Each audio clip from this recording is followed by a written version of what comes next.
So this is like the lightning round here. You just tell me how you're going to solve these problems. ISIS.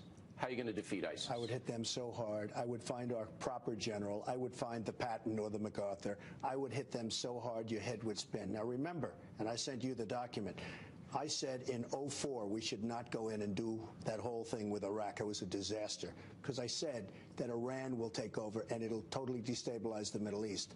But there's nobody bigger or better at the military than I am. Are you telling me you're going to send American ground troops into Syria? I'm not telling you anything. And the reason I'm not is because if I run and I win, I don't want them to know the game plan. Okay. Let me but just say something. If you want to hit them hard, I'm probably going to have to say I have a way that would be very effective with respect to ISIS. But when I watch Obama get up and talk about in 2 weeks we're doing this and in 3 weeks we're doing that. Put American ground troops in to chase them around? Take back the oil. Once you go over and take back that oil, they have nothing. But how do you take it back? Right, you have to go in. You have to go in. With ground troops? Well, you bomb the hell out of them, and then you encircle it, and then you go in, and you let Mobil go in, and you let our great oil companies go in. Right. Once you take that oil, they have nothing left. You're going to have unintended consequences. You're going to have Iraq not wanting you to do this, Syria not wanting you to do that. There is no Iraq. All right, so you don't respect them. I don't have any respect for them, no. All right, so they're out. I don't respect Syria? Are you going to violate their territory? You know, interestingly, Syria is supposed to be our enemy. Iran and Russia are protecting Syria. And it's sort of amazing that we're in there fighting ISIS in Syria, so we're helping the head of Syria, who is not supposed to be our friend, although he looks a lot better than some of our so-called friends. It's really rather amazing. Maybe Syria should be a free zone for ISIS. Let them fight, and then you pick up the remnants. All right. But in order to defeat ISIS, you're going to have to invade Syria. There's no way you can defeat them without invading. And I guess you're willing to do that. I disagree. I say that you can defeat ISIS by taking their wealth. All right. Their wealth is the oil. You mentioned Iran. Would you make the nuke deal with Iran? I mean, they're obviously playing games. I would make a deal, but I wouldn't make that deal. That deal allows them to do practically whatever they want. The inspections are going to be a disaster. If we look, and if you look at what's going on with this lack of negotiation right now, as sure as you're sitting there, Iran is doing nuclear. They're going nuclear. So what do you do with that? You've got to either make a deal. Personally, I'd put on the sanctions big league. I'd double and triple up the sanctions and make a deal from strength. Look, the biggest problem that the world has right now is nuclear weapons. Global warming is not our big problem. Our big problem is the maniacs that are controlling weaponry that has never been like it is today. It's very important to make nuclear deals, but you have to make them from strength, not from weakness. And once they have the weapon, it's all off. Then we don't have the strength anymore. The problem with the sanctions is that you're not going to get cooperation from Germany and these other countries. Well, you have to get them. That's what leadership is all about. You have to get them to work with us. You have Obama that wants to play golf instead of deal with people. You know, part of being a leader is to get everybody in line. And you think you could convince? Yes, I think I could. That's what I've done. I've made a fortune with foreign countries. Putin. What do you do to Putin? Well, Putin has no respect for our president whatsoever. He's got a tremendous popularity in Russia. They love what he's doing. They love what he represents. So we have a president who is absolutely, you look at him, the chemistry is so bad between those two people. I was over in Moscow 2 years ago. And I will tell you, you can get along with those people and get along with them well. You can make deals with those people. Obama can't. He's not. So you could make a deal with Putin to stop his expansion? I would be willing to bet I would have a great relationship with Putin. It's about leadership. Based on what? You're two macho guys? No. I mean, based on a feel. Okay, you know, deals are people. You sound like George W. Bush. He looked into his soul and said he was a good guy. Come on. Bush didn't have the IQ. You know what I'm picking up from this? You'd buy Putin. You'd buy him off. I wouldn't buy him. I wouldn't buy him at all. I would be able to get along, in my opinion, with Putin. Now, it's possible not. I'm not saying 100%. But I think I would have a very good relationship with Putin. Right. And I'll tell you what. It's actually important for this country to do that. You can't have everybody hating you. The whole world hates us. And one of the things that I heard for years and years, never drive Russia and China together.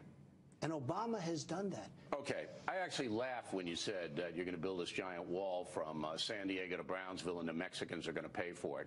The Mexicans are going to pay for the wall. Let me tell you, the Mexicans are the new China. What they're doing to this country. They're not going to pay for the wall. You have to let me handle that, okay? Well, tell me how you're going to make them pay for the wall. Because they are ripping us so badly. Okay. The deals. No, I'll tell you how. Tell me. Because I'll cut off I'll start charging for their product coming into this country.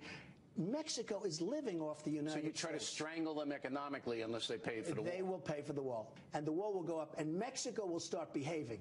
Mexico is not our friend. Or you'll break them economically. I will do something that they will not be thrilled. All right. Chinese hacked into our federal government system. What do you do to them for that? Well, you're going to have to do something with China economically also. China, the power we have is that we have rebuilt China. They have taken our jobs. They've taken our manufacturing. They've taken everything from us. They've taken money. Do you know that right now we owe China $1.3 trillion? Yeah. We're paying them interest. What do you do to China? What you do to China is you say, if you don't behave, we're going to have to start taxing your goods coming into this country. Right. A tariff. They charge us tariffs. We don't charge them because we're stupid. They charge us. And the largest bank in the world is right under this floor. Now, you realize Congress China is going to have to okay all this. They're going to have to okay you destroying Mexico. They're going to have to okay you putting a tariff on China. Bill. You really think you're going to get it through? Absolutely. I've been dealing with politicians all my life. They're going to fold under you? They're not fold. They're going to make those. That's what they do, Bill. So just like Putin, you're going to make him your friend. You're going to be able to make Congress your friend, too, you think? I think so. Absolutely. Right. I think so. All right. Now let's turn to domestic issues. The reason that we have income inequality, while you make an enormous amount of money and other people don't, is because you're very well educated. You look out your window here at Trump Tower, you look over to Harlem, you got kids who don't know anything with bad parents in terrible public schools. Big problem. How are you going to fix it? Big problem. The African-American kids are in worse shape now than they've ever been, and we have a black president. This was not supposed to happen. You have to create incentives for people to work. You have to create jobs. We have to create the kind of an economy where people can go out and work, where they're making more money than sitting back and doing nothing. But that's the federal government creation. You know, you got to get the private sector to do that. You can stimulate through incentives. You can do tax-free zones. But to make the kids learn in school, what incentive are you going to give? Well, you know, you've been saying it for what you need parents. Nothing like parents, okay? Nothing like parents. Can't mandate good parenting? It's a huge problem.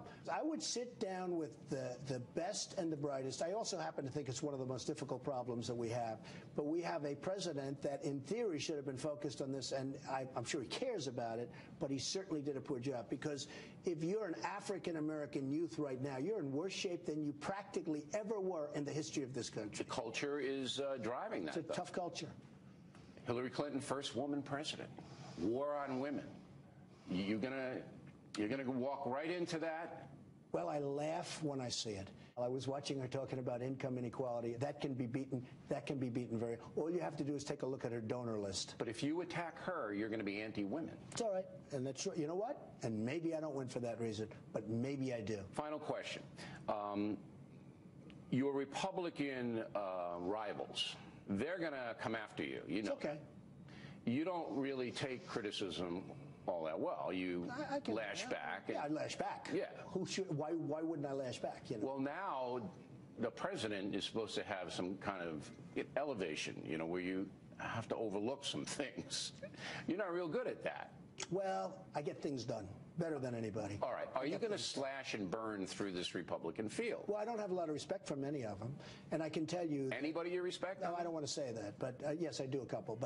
But I will tell you, I've been dealing with politicians all my life.